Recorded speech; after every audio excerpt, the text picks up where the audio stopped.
जय हिंद दोस्तों, स्वागत है आप सभी का आज की एक नई वीडियो में। दोस्तों आज की इस वीडियो में आप सभी के सामने क्लास 9th क्षितिज बुक के वाक चैप्टर के क्वेश्चन आंसर लेकर के आ चुका हूं। एक एक क्वेश्चन का बहुत ही आसान आंसर आप सभी को बताऊंगा और जो आपकी नई बुक आई है उसमें जितने हैं क्वेश्चन सारे क्वेश्चन का उत्तर बताऊँगा। बस आप सभी लोग वीडियो में अंतिम तक जुड़े रहें। तो चलिए बिना देरी के वीडियो की शुरुआत करते हैं और एक एक प्रश्न का उत्तर अच्छे से देख लेते हैं। तो यहाँ पे पहला क्वेश्चन है हमारे सामने कि रस्सी यहाँ किसके लिए प्रयुक्त हुआ है और वह कैसी है। तो अगर आप क्वेश्चन आंसर करने से पहले चैप्टर पढ़े होंगे तो आप जानते होंगे, है ना। तो रस्सी यहाँ पे किस लिए प्रयोग हुआ है? तो रस्सी जो है दोस्तों, ये मनुष्य के नाशवान शरीर या फिर उसकी सांसों का प्रतीक है, क्योंकि जिस प्रकार रस्सी टूट सकती है किसी भी क्षण, उसी तरीके से ये मनुष्य का शरीर भी होता है दोस्तों। ये किसी भी समय नष्ट हो सकता है, ये नश्वर है ना, क्षणभंगुर है, ये किसी भी समय नष्ट हो सकता है। तो रस्सी जो है ये मनुष्य के नाशवान शरीर या उसकी सांसों का प्रतीक है, जो एक कच्चे धागे के समान है और कभी भी टूट सकती है, अर्थात मनुष्य का शरीर नश्वर है। इतना हम लोग लिखेंगे। दूसरा क्वेश्चन है कि कवयित्री द्वारा मुक्ति के लिए किए जाने वाले प्रयास क्यों व्यर्थ हो रहे हैं, है ना। तो हम लिखेंगे कि कवयित्री द्वारा मुक्ति के लिए किए जाने वाले प्रयास व्यर्थ इसलिए हो रहे हैं क्योंकि वह सांसारिक मोह माया के बंधनों से मुक्त नहीं हो पा रही हैं। कवयित्री जो हैं वो सांसारिक मोह माया के बंधनों में उलझ गई हैं और उससे वो मुक्त नहीं हो पा रही हैं और सच्चे मन से प्रभु की भक्ति नहीं कर पा रही हैं, जिससे क्या हो गया है कि उनके सारे प्रयास व्यर्थ हो रहे हैं। ठीक है।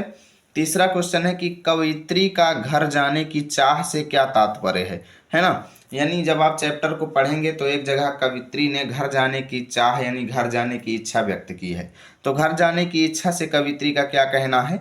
तो कवयित्री का घर जाने की चाह से तात्पर्य जो है वो प्रभु से मिलन और मोक्ष की प्राप्ति है।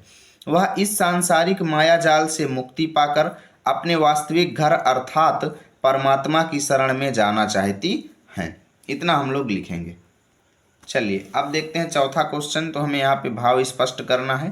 पहला है जेब टटोली कौड़ी न पाई, ठीक है ना। तो इसका भावार्थ क्या है दोस्तों? इसका भावार्थ है कि जीवन भर प्रयास करने के बाद भी कवयित्री को आत्मज्ञान अर्थात ईश्वर भक्ति का कोई भी वास्तविक लाभ प्राप्त नहीं हुआ, अर्थात उन्होंने कुछ भी सार्थक हासिल नहीं किया। उन्होंने जिस तरीके से ईश्वर की भक्ति किया वो तरीका ही गलत था, ठीक है। उनको ईश्वर की प्राप्ति भी नहीं हुई जिस तरीके से वो ईश्वर की भक्ति कर रही थी। तो जेब टटोली कौड़ी न पाई, इसका मतलब यही हुआ कि उन्हें ईश्वर की भक्ति जिस तरीके से वो कर रही थी उस तरीके से करने से उन्हें कोई भी लाभ प्राप्त नहीं हुआ, ठीक है। तो खा खा कर कुछ पाएगा नहीं, ना खाकर बनेगा अहंकारी, इसका हमें भाव स्पष्ट करना है।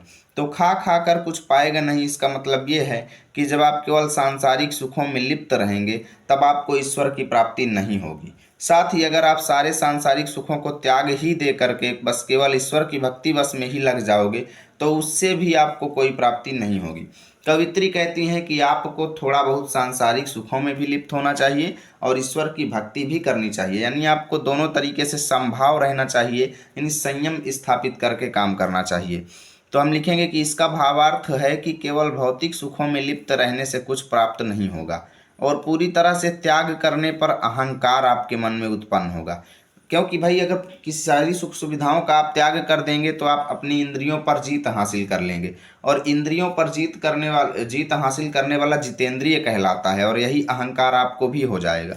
अर्थात कवयित्री का कहना यह है कि समभाव रहो, ठीक है। समभाव अपनाने पर वो बल देती हैं। यहाँ पे पांचवा क्वेश्चन है कि बंद द्वार की सांकल खोलने के लिए ललद्यद ने क्या उपाय सुझाया है, ठीक है।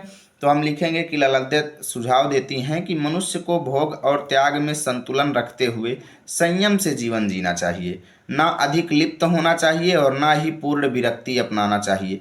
अब ये नहीं कि आप एकदम सांसारिक सुखों में ही लिप्त हो जाएं या फिर ऐसा भी नहीं होना चाहिए कि आप सारे सुखों को त्याग ही दें, है ना। उनका कहना है कि आपको दोनों में हल्का हल्का लिप्त रहते हुए ईश्वर की भक्ति करनी चाहिए।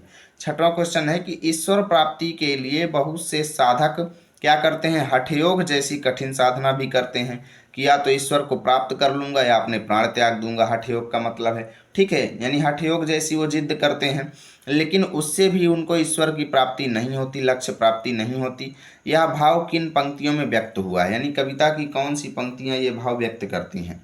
तो आई सीधी राह से गई न सीधी राह, सुसुम सेतु पर खड़ी थी बीत गया दिन आह। ठीक है। जेब टटोली कौड़ी न पाई, माझी को दूं क्या उतराई।